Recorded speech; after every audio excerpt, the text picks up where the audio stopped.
stuff. They never found it. He has a history of several work-related injuries. He does agricultural work.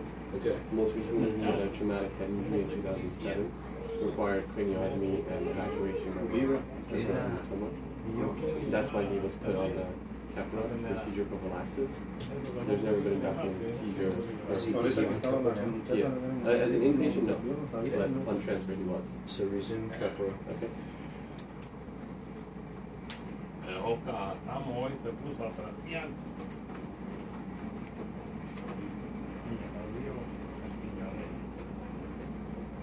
I guess it's blood pressure's fine.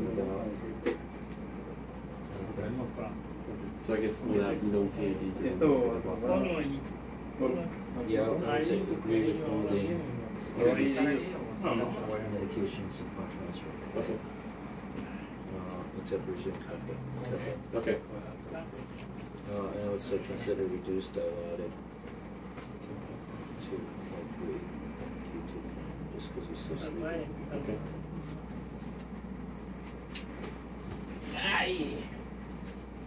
And it's hepatically contaminated. So maybe sticking around longer with his liver working on it. Okay.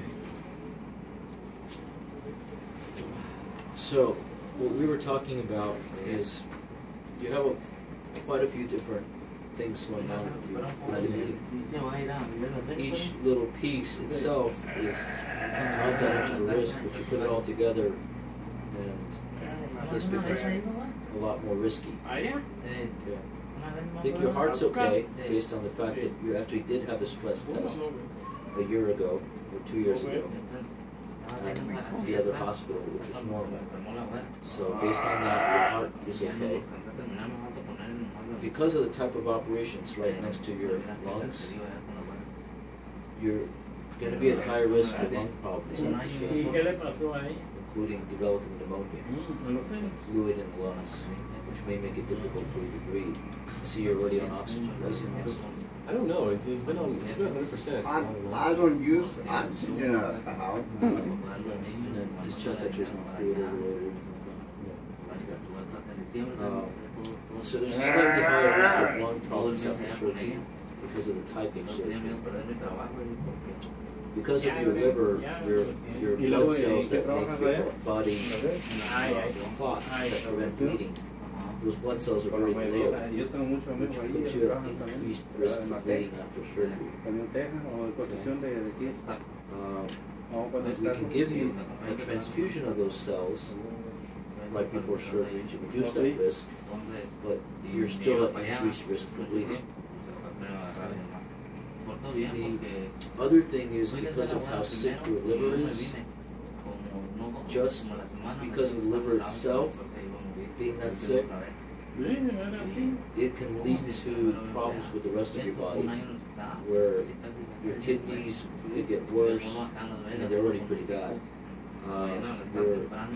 Your blood pressure could get really low. You could have lots of other problems related to your liver. And your liver itself puts you at not high risk, but not low risk, sort of moderate risk for surgery. Even if you didn't have surgery, there's about a 22% chance that in 2 years you won't be around because of how sick your liver is. So it's pretty sick. So like I said, each little thing by itself is not necessarily all that concerning. When you put it all together, this becomes a high-risk procedure. Okay. On the other hand, you really don't have a lot of alternatives. If you don't get this done, you're going to keep having bleeding problems. Now, one of the risks of doing the surgery, even if you survive it just fine, is it bypasses the liver. And because of that, your liver normally cleans the blood of all the toxins. Because it bypasses the liver, your body will have more toxins. And that could make you more confused. Okay? And that's going to be a long-term problem. You're probably going to need to take some medicines to prevent confusion. And the medicines, the way they prevent confusion is they remove the toxins by giving you diarrhea. It removes it through your gut. So you're going to have to take the medicine to cause diarrhea on purpose to get rid of these toxins from your body. You're going to have to take that for the rest of your life. Okay? Because otherwise you'll get very confused after the surgery. So there's going to be increased risk for postoperative delirium due to hepatic encephalopathy, post-cortical biomass. There was a couple of other medications that I mentioned. 5 to 10 grams daily. Has that been continued? This is started on transfer.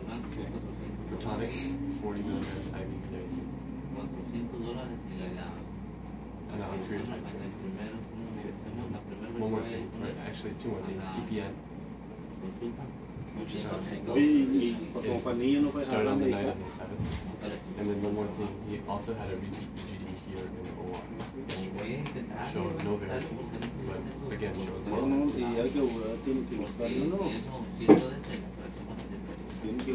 The other risk factor is that your blood sugar is very high.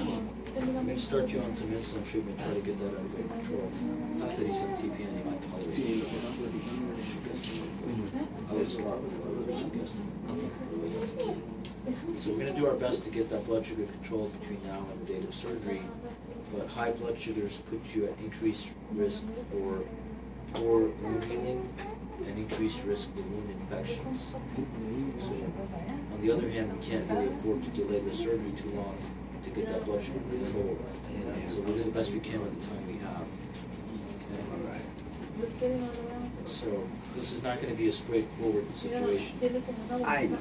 I'm already know a little bit for myself that I know. Yeah. Something like that. And then the kidney failure also adds a little bit of risk in terms of you're getting all this fluid from the TPN, and your body's not making enough protein because of the liver, so that means all the fluid will leak out of your blood into your tissues.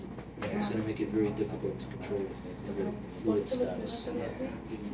So that's one more risk factor. Yeah. Oh, well. I So think his low platelets are probably going to be very functional because of the anemia. So I live. make sure he gets dialysis right before the day of surgery. Yes. I That's live on the plan. a pretty good life. Anything happens, it's up to them. Yeah. Ultimately, everything's up to God. Yeah, I mean, you know, I understand the risk. I understand the, What they're trying to do. yeah. We understand. We're going to take every precaution Yeah. and try to do the best we can to get all these health issues in the best shape possible for your surgery. Okay. And hopefully avoid too many complications. Okay. Okay?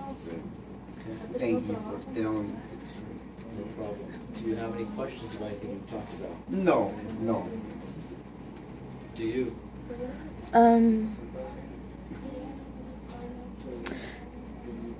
So basically, because of the procedure, he's going to have to take medication, like you said, to help him go potty to get rid of all of that bad pH that doesn't go, toxins that don't go into his brain. His only son passed away about 7 years ago from also hepatitis C due to alcoholism. So we saw that whole delirium. We saw him, you know, everything that you just meant. We've been through it, you know, so it's, Yeah, the main reason for the procedure is to prevent recurrent bleeding. yes. And it won't help the rest of the problems. Oh, no, associated no. with it. We understand that. In fact, it might worsen the confusion. That's, yeah.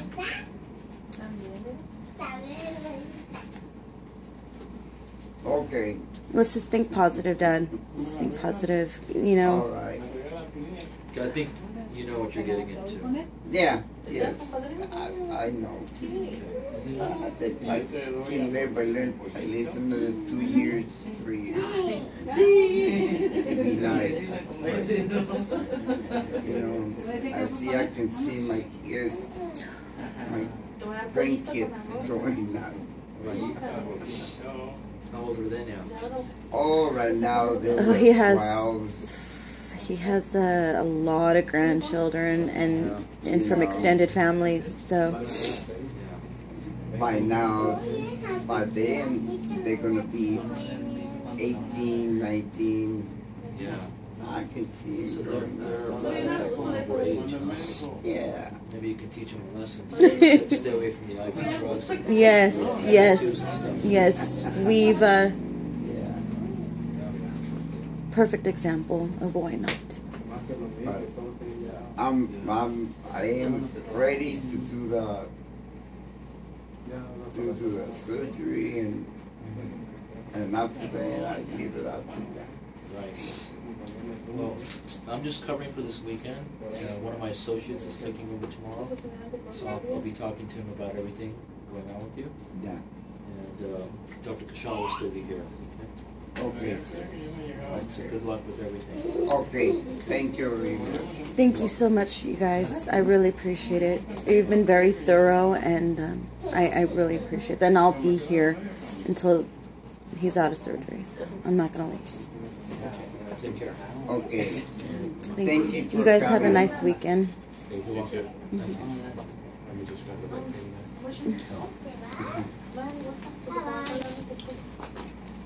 Have a nice day. You too. Thank you. You too. All right.